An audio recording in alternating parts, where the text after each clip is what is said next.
一步下的禁制，这么恐。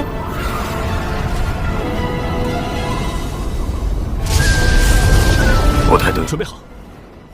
Halo semuanya, selamat datang kembali. Apa kabar kalian semua? Semoga baik-baik saja. Pada video kali ini kita akan membahas spoiler Donghua yang berjudul Tales of Herding Gods. Baiklah, daripada kalian semua penasaran, mari kita mulai saja pembahasan spoiler untuk episode kali ini.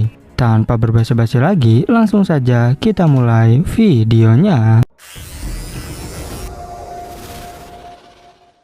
Cerita ini berlanjut. Kita diperlihatkan Kinmu yang mengangkat kepala. Tatapannya dingin, matanya bersinar seperti bulan. Saat berdiri di kapal bulan, emosinya tidak stabil karena banyak pikiran. Ia berkata bahwa ia datang bukan untuk desa bebas, tapi mencari kepala desa, nenek Si, dan yang lainnya. Desa lansia cacat adalah rumahnya, dan desa bebas tetap di hatinya. Kinmu lalu melihat sekitar dan menemukan patung batu di batas penghalang. Bahkan makhluk kuat sulit menembus dasu tanpa membawa patung dewa. Tapi patung itu sangat berat dan sulit dibawa jauh. Patung-patung itu awalnya dipindahkan dengan kekuatan besar untuk mengusir kegelapan. Namun setelah masuk ke desa bebas, patung itu tidak lagi berguna dan ditinggalkan. Hati Kinmu gelisah. Kepala desa bisa membawa apoteker untuk berjalan di kegelapan dan menghadapi hal aneh. Sedangkan si bisu punya caranya sendiri. Kakek Ma, si cacat, si jagal, dan si buta butuh patung batu agar bisa bergerak di kegelapan. Kini tubuh mereka sudah pulih, jadi bisa pergi lebih jauh sambil membawa patung dewa. Kemampuan si tuli tidak diketahui, tapi bahkan iblis dan dewa tidak meragukan lukisannya. Guru kekaisaran Yang Kang pun sangat menghargainya. Yang membuat nenek Si khawatir, Li Tianxing bersembunyi di tubuhnya, jadi seharusnya ia juga bisa membawa patung dewa. Patung di sini kemungkinan ditinggalkan penduduk desa. Kinmu berpikir mereka mungkin sudah menemukan jalan ke sini, tapi bisa jadi terjebak sehingga tidak bisa kembali ke desa saat tahun baru.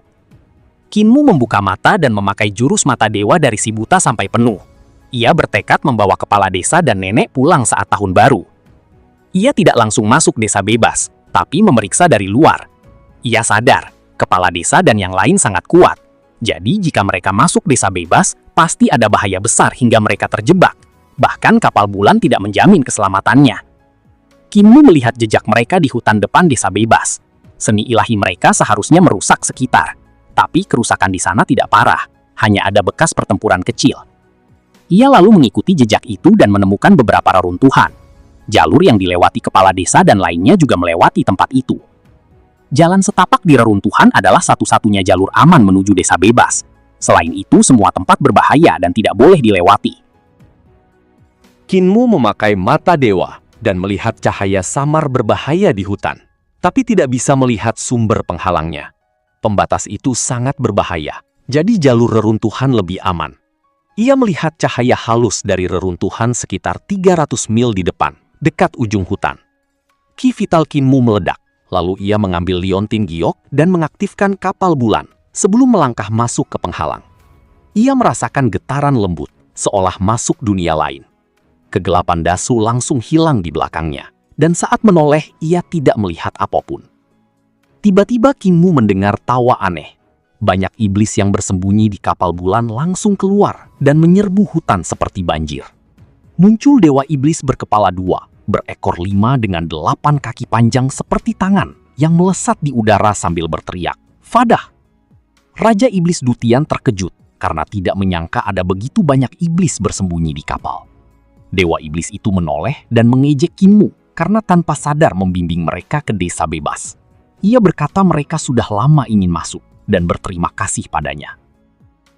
Kinmu sadar, dewa iblis ini adalah yang pernah ia temui dulu dan yang menjebaknya ke dalam kegelapan setelah peristiwa kapal matahari di kota naga perbatasan. Jelas dewa iblis itu sudah lama bersembunyi di kapal bulan, menunggu kesempatan. Dewa iblis itu sudah tahu Kinmu akan kembali dan memakai kapal bulan untuk ke desa bebas. Kini rencananya berhasil. Ia memerintahkan para iblis merebut sisa tanah suci dan menyerbu hutan. Kinmu tetap tenang melihat itu. Tiba-tiba, denyutan aneh muncul dari hutan. dan puluhan ribu iblis langsung meleleh jadi daging lalu hancur jadi abu tertiup angin. Dewa iblis terkejut dan langsung mundur sambil berteriak, "Samparami!" Pusaran air besar muncul dan menyedotnya masuk. Kinmu mengenali teknik itu karena dulu pernah dipakai untuk menjebak kepala desa, membuat ruang menuju pantai seberang. Namun kali ini bahkan dewa iblis itu sendiri ikut terseret masuk. Dewa iblis itu memakai tekniknya untuk kabur dari bahaya hutan, bukan untuk menjebak. Tiba-tiba bola api muncul dari hutan dan cahaya melesat ke langit. Jejak darah terlihat, lalu mayat dewa iblis jatuh dan langsung jadi abu saat menyentuh hutan. Di kapal bulan, Raja Iblis Dutian ketakutan dan sadar tempat ini sangat berbahaya. Kinmu menatap dengan mata dewa dan berkata, kematian para iblis membuktikan dugaannya bahwa area terlarang ini bukan untuk melawan musuh, tapi untuk mencegah penduduk desa bebas keluar. Dan semua ini adalah sisa kekuatan yang menghancurkan Dasu.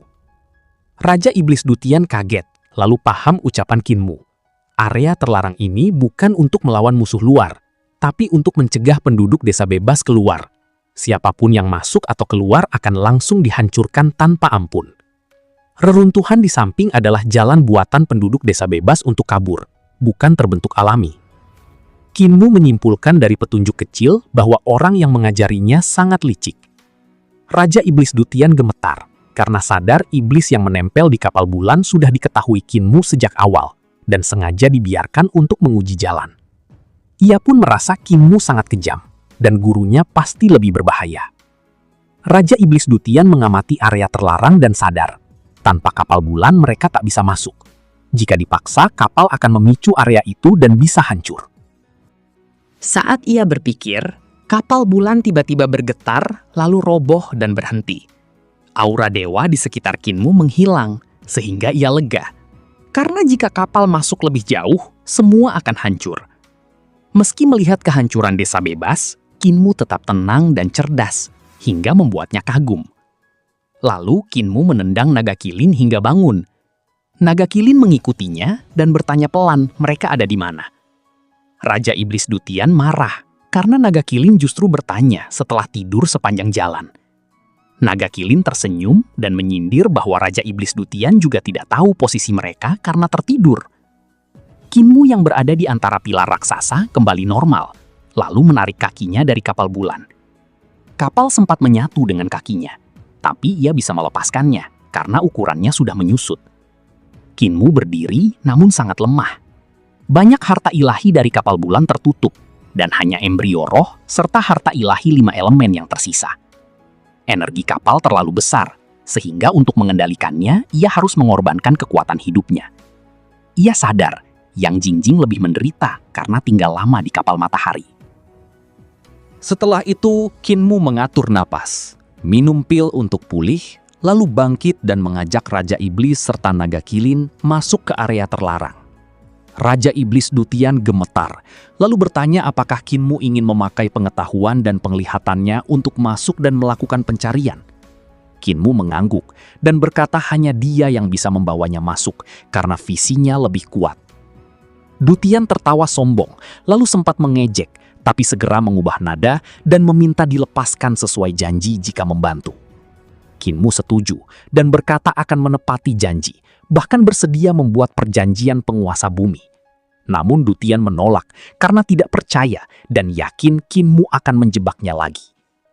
Kinmu tertawa dalam hati karena Raja Iblis Dutian mengenalnya dan ia merasa masih terlalu baik. Ia naik ke punggung Naga Kilin bersama Dutian lalu turun ke tepi area terlarang. Dutian gugup dan berkata jalur aman ini dibuat dari dalam, sehingga aman untuk keluar, tapi berbahaya jika dipakai masuk. Mereka harus tetap dekat dan tidak salah langkah karena bisa mati.